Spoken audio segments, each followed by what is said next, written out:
بسم اللہ الرحمن الرحیم۔ آج ہم اپنا نظم نمبر 2 فاطمہ بنت عبداللہ اور اس کے شاعر کا نام علامہ اقبال، اس کو پڑھیں گے۔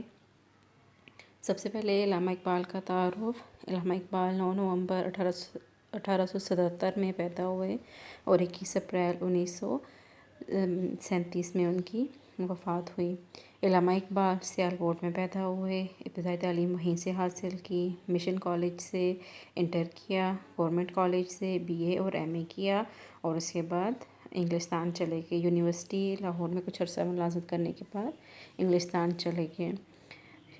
لندن سے بارٹ لا کرنے کے بعد جرمنی سے PhD کی، واپس آ کر وکالت کرتے رہے اور 1937 میں فوت ہو گئے۔ لاہور میں شاہی مسجد کے باہر آسودہ خاک ہیں۔ یہ تھا علامہ اقبال کا تعارف۔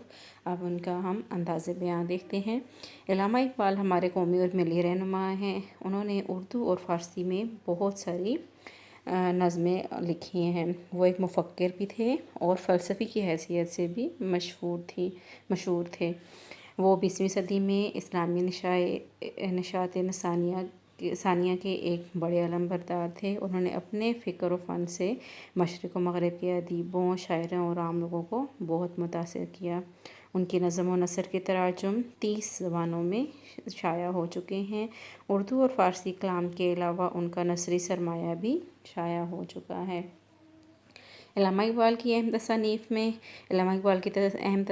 میں علم الاقتصاد، مکاتیب غالب، انوار غالب، خطبات غالب، فارسی شعری مجموعہ اسرار و رموز، پیام مشرق، زبور عجم، جاوید نامہ، پس چاہ بایت کرد اقوام شرق اور اردو مجموعے ہائے کلام میں بانگ درا، بال جبریل، ضرب کلیم اور ارمغان حجاز۔ اس میں فارسی کلام بھی شامل ہے۔ متعدد مرتبہ شائع ہو چکے ہیں۔ اقبال کے خطوط کے مختلف مجموعے شائع ہوئے ہیں۔ ان میں کلیات مکاتیب اقبال جو بھارت سے 5 جلدوں میں شائع ہوئی ہیں، بہت زیادہ اہمیت کی حامل ہیں۔ اب ہم یہ نظم کی طرف آتے ہیں۔ فاطمہ تو آبروئے امت مرحوم ہے، ذرہ ذرہ تیری مشت خاک کا معصوم ہے۔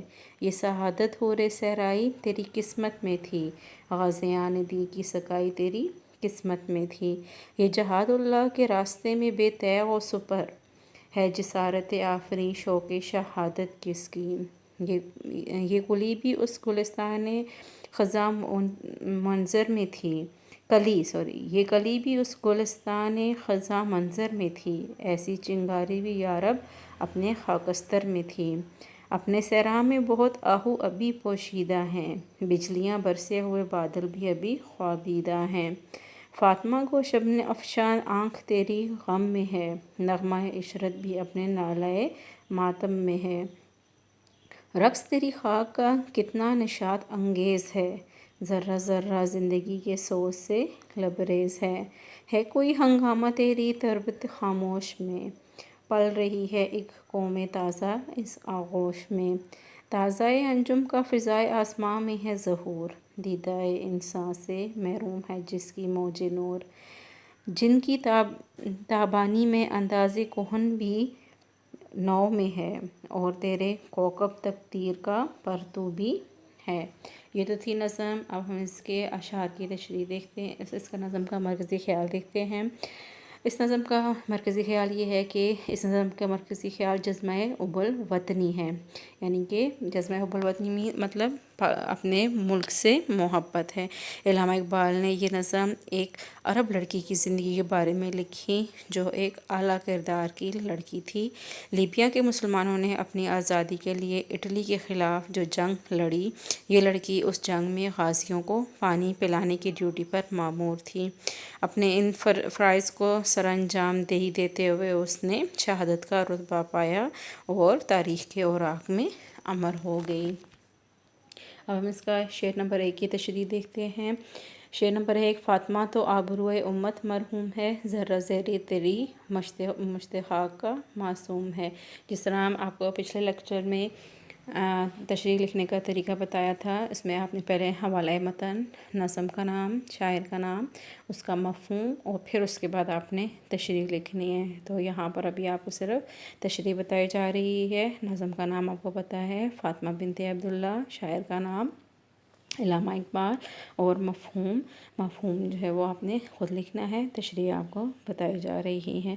علامہ اقبال نے اپنی روایات کے عین مطابق اس نظم کے پہلے شعر میں جان ڈالی ہے اور اپنا خیال انتہائی واشگاف الفاظ میں بیان کر دیا ہے۔ علامہ اقبال ساحل کا دور مسلمان کے لیے بڑا کٹھن تھا۔ مسلمان اپنی جرأت اور بہادری کی پرانی روایات کو بھول چکے تھے۔ ایسے حالات میں مسلمانوں کے جذبہ حریت کو بیدار کرنا وقت کی اہم ضرورت تھی۔ علامہ اقبال نے اپنی شاعری کے ذریعے اس کام کا بیڑا اٹھایا۔ علامہ اقبال کی یہ نظم بھی اسی تناظر میں لکھی گئی ہے۔